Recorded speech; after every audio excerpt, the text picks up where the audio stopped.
हरतालिका तीज व्रत कथा। एक बार भगवान शिव ने पार्वती जी को उनके पूर्व जन्म का स्मरण कराने के उद्देश्य से इस व्रत के महात्म्य की कथा कही थी। श्री भोलेशंकर बोले, हे गौरी, पर्वतराज हिमालय पर स्थित गंगा के तट पर तुमने अपनी बाल्यावस्था में 12 वर्षों तक अधोमुखी होकर घोर तप किया था। इतनी अवधि तुमने अन्न न खाकर पेड़ों के सूखे पत्ते चबाकर व्यतीत किए।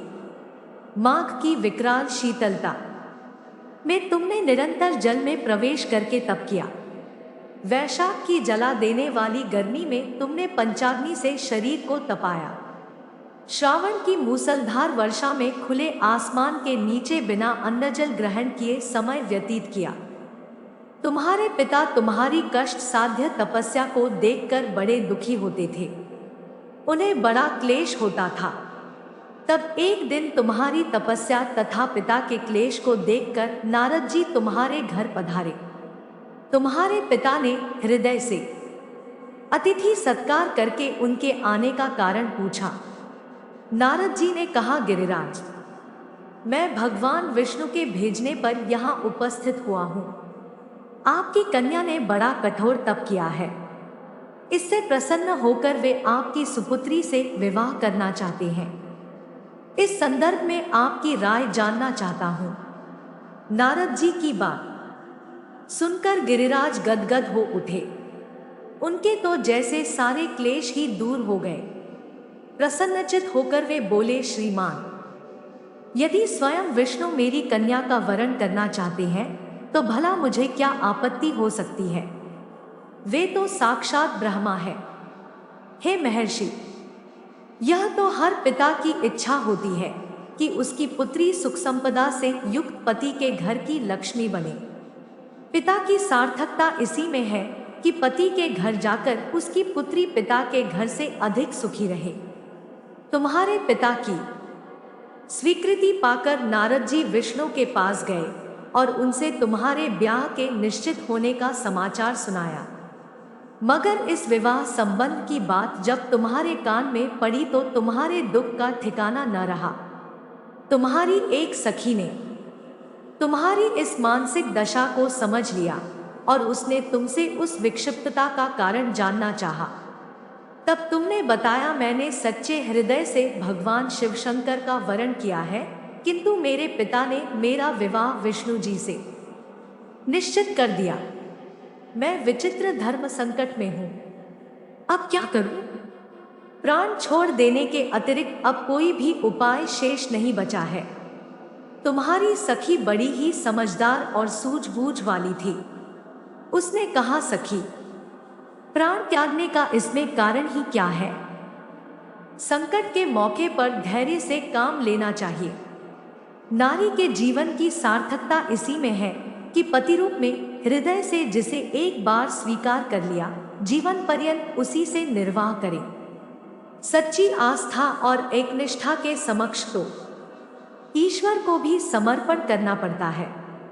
मैं तुम्हें घनघोर जंगल में ले चलती हूँ, जो साधना स्थली भी हो और जहाँ तुम्हारे पिता तुम्हें खोज भी न पाए।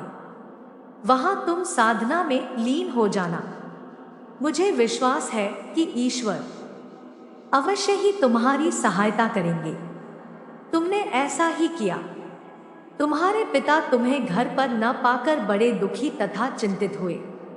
वे सोचने लगे कि तुम जाने कहाँ चली गई। मैं विष्णु जी से उसका विवाह करने का प्रण कर चुका हूँ। यदि भगवान विष्णु बारात लेकर आ गए और कन्या घर पर न हुई तो बड़ा अपमान होगा। मैं तो कहीं मुंह दिखाने के योग्य भी नहीं रहूंगा। यही सब सोचकर गिरिराज ने जोर शोर से तुम्हारी खोज शुरू करवा दी। इधर तुम्हारी खोज होती रही और उधर तुम अपनी सखी के साथ नदी के तट पर एक गुफा में मेरी आराधना में लीन थी। भाद्रपद शुक्ल तृतीया को हस्त नक्षत्र था। उस दिन तुमने रेत के शिवलिंग का निर्माण करके व्रत किया। रात भर मेरी स्तुति के गीत गाकर जागी। तुम्हारी इस कष्ट साध्य तपस्या के प्रभाव से मेरा आसन डोलने लगा। मेरी समाधि टूट गई। मैं तुरंत तुम्हारे समक्ष जा पहुंचा और तुम्हारी तपस्या से प्रसन्न होकर तुमसे वर मांगने के लिए कहा। तब अपनी तपस्या के फलस्वरूप मुझे अपने समक्ष पाकर तुमने कहा, मैं हृदय से आपको पति के रूप में वरण कर चुकी हूँ। यदि आप सचमुच मेरी तपस्या से प्रसन्न होकर आप यहाँ पधारे हैं तो मुझे अपनी अर्धांगिनी के रूप में स्वीकार कर लीजिए। तब मैं तथास्तु कहकर कैलाश पर्वत पर लौट आया। प्रातः होते ही तुमने पूजा की समस्त सामग्री को नदी में प्रवाहित करके अपनी सहेली सहित व्रत का पारणा किया। उसी समय अपने मित्र बंधु व दरबारियों सहित गिरिराज तुम्हें खोजते खोजते वहां आ पहुंचे और तुम्हारी इस कष्ट साध्य तपस्या का कारण तथा उद्देश्य पूछा। उस समय तुम्हारी दशा को देखकर गिरिराज अत्यधिक दुखी हुए और पीड़ा के कारण उनकी आंखों में आंसू उमड़ आए थे। तुमने उनके आंसू पोंछते हुए विनम्र स्वर में कहा, पिताजी, मैंने अपने जीवन का अधिकांश समय कठोर तपस्या में बिताया है। मेरी इस तपस्या का उद्देश्य केवल यही था कि मैं महादेव को पति के रूप में पाना चाहती थी। आज मैं अपनी तपस्या की कसौटी पर खरी उतर चुकी हूँ। क्योंकि विष्णु जी से मेरा विवाह करने का निर्णय ले चुके थे, इसलिए मैं अपने आराध्य की खोज में घर छोड़कर चली आई। अब मैं आपके साथ इसी शर्त पर घर जाऊंगी कि आप मेरा विवाह विष्णु जी से न करके महादेव जी से करेंगे। गिरिराज मान गए और तुम्हें घर ले गए। कुछ समय के पश्चात शास्त्रोक्त विधि विधान पूर्वक उन्होंने हम दोनों को विवाह सूत्र में बांध दिया। हे पार्वती, भाद्रपद की शुक्ल तृतीया को तुमने मेरी आराधना करके जो व्रत किया था, उसी के फलस्वरूप मेरा तुमसे विवाह हो सका। इसका महत्व यह है कि मैं इस व्रत को करने वाली कुनारियों को मनोवांछित फल देता हूँ। इसलिए सौभाग्य की इच्छा करने वाली प्रत्येक युवती को यह व्रत पूरी एकनिष्ठा तथा आस्था से करना चाहिए। इन बातों का खास ध्यान रखें। एक हरितालिका 30 पर तृतीया तिथि में ही पूजन करना चाहिए। तृतीया तिथि में पूजा गोधली और प्रदोष काल में की जाती है। चतुर्थी तिथि में पूजा मान्य नहीं। चतुर्थी में पारण किया जाता है। 2 नवविवाहिताएं पहले इस व्रत को जिस तरह रख लेंगी, हमेशा उन्हें उसी प्रकार इस व्रत को करना होगा। इसीलिए इस बात का ध्यान रखना है कि पहले व्रत से जो नियम आप उठाएं उनका पालन करें। अगर निर्जला ही व्रत रखा था तो फिर हमेशा निर्जला ही व्रत रखें। आप इस व्रत में बीच में पानी नहीं पी सकते। 3 इस व्रत में भूलकर भी सोना नहीं चाहिए। इस व्रत में सोने की मनाही ही है। व्रत रखने वाली महिलाओं को रात भर जागकर भगवान शिव का स्मरण करना चाहिए। इस दिन महिलाओं को 16 श्रृंगार करना चाहिए और साथ ही सुहाग का सामान सुहागिन महिलाओं को दान करना चाहिए।